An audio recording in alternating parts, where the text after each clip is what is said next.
या 8 वर्षाचा मृतदेह या ठिकाणी आहे. बिबट्याच्या हल्ल्यामध्ये तो ठार झाला होता. सकाळी 11:30 वाजताची घटना आहे. ती आई तिथं रडते खूप.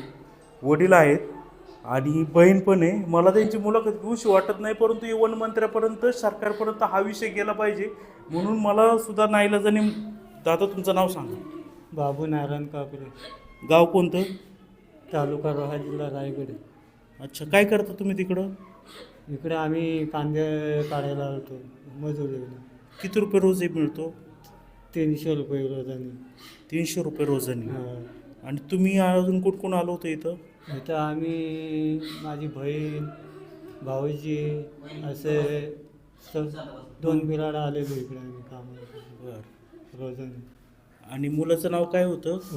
रोहित बाबू काकडे. कितवीला होता तो? 3रीला. कुठं जायचं शाळेला? तिकडे गावाकडे जायचं. मग आता शाळा सोडून तुम्ही इकडं आलेला घेऊन? हा, मग तिकडे आम्हाला आता रोजगार नाही म्हणून इकडे आम्ही यायचो कामाला. तिकडे आमच्या इकडे भात काढणी झाली का मग कामं नाही ना तिकडे, हां. मग इकडे यायचो आम्ही कांदा लावायला. बरं, किती दिवसापूर्वी आले होते इथं? इथं आम्हाला झालं तरी 2 महिने झालं असतील. बरं, कांदा लागवड खुरपायची कामं करता? हा. आणि हा 2 महिन्यापासून शाळेत नव्हता? हो. गावाला जमीन आहे? गावाला जमीन आहे पण ते आमच्या इकडे एक पीक येत ना, भातच फक्त. भात सोडल्यावर काय नाही? हा, दिवाळीला भात काढलं का इकडे येतो आम्ही कामाला. बरं, ही घटना घडली तेव्हा काय झालं? कुठं होता तुम्ही? कांदे काढत होतो. तुमच्या समोर घडलं काही? हा, बरं. कांदे काढत होतो आम्ही ना, बसलेला सावली खाली. येऊन बिबट्याने मागून धरला त्याला, मानूला धरला. हे सगळ्यात आधी कोणी पाहिलं बिबट्याने धरल्याचं? बाईने काढलं. तुमच्या पत्नी आहेत का त्या? हा. ही तुमची, हा मोठा मुलगा का? नाही, बारीक. ही मोठी का? हा. आणि अजून किती मुले आहेत तुम्हाला? दोघंच हा? काही? नाही, 3 मुली आहेत, एक मुलगा आहे. हा शेवटचा. 3 आहेत मुली. हा शेवटचा मुलगा? हा. एक याच्यापेक्षा मोठी आहे आणि एक लहान मग ते तुम्ही पाणी प्यायला थांबलो होतात ना? हो, आणि पाणी प्यायला बसलेलं, ते बाटली आणायला गेलो, तिला पाठवलं मी बाटली आणायला, पोराला पाणी पाहिजेच, पाणी आणून. मग ती पाणी आणायला गेली आणि मी त्याच्या जवळच जात होतो. तहान यायला लागली होती? हो. हां. मग ते बसलेला, ताई मला पाणी आणतं, मी बोललो तिला बाटली घेऊन ये, मी पण जाते त्याच्याकडेच बसायला थोडीशी. तर मागणं येऊन मी जाता जाता ओढत घेतला, मग त्याच्या पाठीवर दगडी घेऊन गेलो मी, पायाला धरून वळतो, वाघ तिकडं वळतं. सोडवला मी त्याला, कसा पण नाही वाचला. मग त्याच्या पाठीवर गेलो मी, वाघाच्या उडी टाकली. असं चरीत पाडलेला त्याला खाली ना, तो ओढतच घेतला मी, त्याच्या पोरावर उडी टाकली तरी पण ओढतच घेतला त्याने आतमध्ये. पाठीवर गेलो, दगडी बिगडी टाकली, तेव्हा पायाला धरून असं हिसकलं मी, तेव्हा त्याला सोडवून उचलून आणलं बाहेर. त्या माणसाने लगेच इथं आणलं, तिथंच हलवत नव्हता. जंप पकडला त्याने, इकडनं पण आणि इकडनं पण. तुम्ही उडत होते, पायाला धरून, तो तिकडून बिबट्या तिकडून पकडून इकडं ओढतो मी इकडं ओढतो, तरी पण सोडला नाही. हातात नाही पुढे घेतलं माझ्या, तर मी दगडी अशा फेकली, हातात घेतलेल्या अशा दगडी, धावतच अशी पुढं गेलो, तरी पण त्याला ओढत घेतला आणि मग आता पायाला धरला मी, दगड टाकली, तसं सोडला त्याने, असं आतमध्ये ओढून घेतला इकडं मी बाहेर आणि उचलून बाहेर आणला. माझ्या पाठीवर पण आलता तो. मग तो माणूस आमच्या सोबत होता, तो मालक, तो आमच्या पाठीवर आला ओरडतच, तेव्हा सोडला. मग त्याने ओरडत आम्हाला बाहेर काढला दोघांना पण. गावाला काही रोजगार नाही? तिकडे काय ना काम, एकदा भात लावणी झाली का. मग इथं बिबटे इतके मोठे बिबटे आहेत इथं, तुम्हाला माहित नव्हतं? तेवढं नाही आम्हाला माहिती, पकडून घेतला असं वाटलं आम्हाला इकडनं. ते पकडून घेतलं ना, तर आम्हाला वाटलं इकडं पकडून घेतलं सगळं, म्हणून आम्ही इथं राहायला लागलो, नाही तर आम्ही आलोच नसतो इथं. पोटासाठी इकडं आले? हो, पोटासाठी. पोरांच्या पाय पोटासाठी इकडे तिकडे फिरावं लागतं, मग काय करायचं. अशी किती कुटुंब आहेत तुमची पोटासाठी इकडे फिरतात? बरेच आहेत, इकडं तिकडं लांब लांब जातात.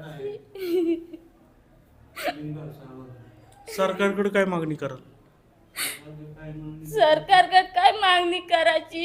इकडनं पकडतंय तिकडं सोडून देतंय, तिकडनं पकडतंय इकडं सोडून द्यायचं. मागून तरी काय मागायचं? आमची पोरं शिकार होत, आज माझा झालाय, उद्या दुसरं पण होतील, तरी सरकार काही देणार नाही आणि काही बिबट्याला मारून देणार नाही. ते सगळं ते बिबट्या मारून तरी टाकावा त्यांनी, नाही तर आमचं जेवढं पोरं माझी आहे दुसऱ्यांची आहेत ते त्यांनी आणून द्यावं, एवढं करावा. एवढीच मागणी आहे माझी. आज माझा झालाय, उद्या दुसऱ्यांचा पण होऊ शकतं. अशी किती झाली तिकडं.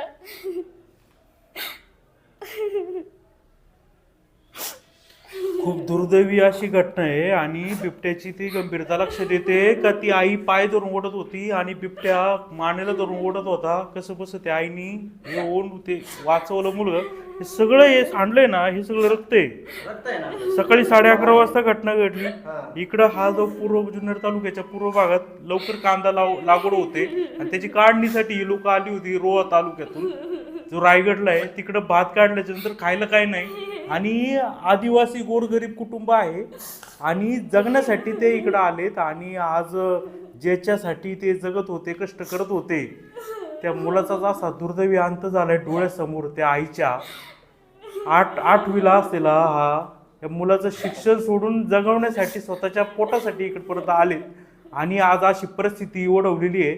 आणि मला खूप राग येतो कारण की पाठीमाग एक मंत्रालयामध्ये मीटिंग अरेंज केली, त्यावेळी इथले वळसे पाटील म्हणाले की 700-1500 बिबट्या वनतारामध्ये सोडायचा निर्णय झालाय. आढळराव म्हणाले, वनमंत्री म्हणाले सगळे बिबट्या आम्ही वनतारात नेऊ, परंतु तसं झालं नाही. आणि आज मात्र ही अशी दुर्दैवी घटना घडलेली आहे आणि त्या मुलाचा पूर्णपणे सगळं त्याच्या गळ्यावर 2-3 ठिकाणी असे इतके गंभीर घाव आहेत आणि तो बिबट्या ओढत होता आणि आज ह्या मुलाचा दुर्दैवी अंत झालाय. ही पोरगी आहे त्या भावाच्या यांनी, ती नुसती रडतीये मग जरून, तिचं काय शब्द आहेत तर मला सुद्धा यांचे प्रश्न सुद्धा मला विचारूशी वाटत नाही त्यांची मनस्थिती पाहून.